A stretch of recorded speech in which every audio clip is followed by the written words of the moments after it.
है ना। दांतवा टूट गया और उनको बलवा उड़ गए, बलवा उनको पक गए। तो वहां तक भगवान से तो चिट्ठी लिखा गया है, तो फिर भगवान की तरह सुन जाते थवा तो जपला। तो देखा कैसे कहे कि दांत बाल पकल पर बारन आए दांत पर लिफाफा। अरे बाल पकल पर बारन आए दांत पर लिफाफा। मादनिया करला दीदी उमरिया भी चल जाता।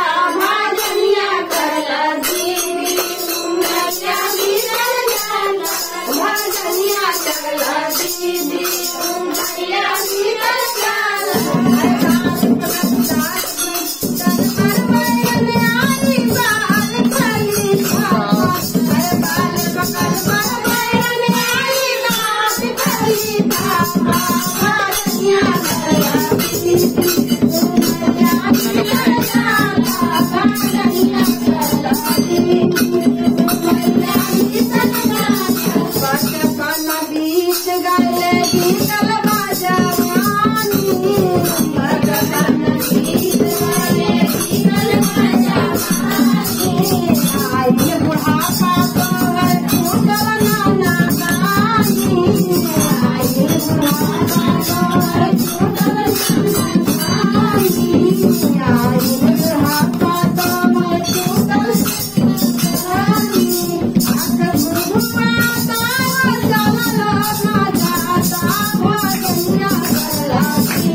सब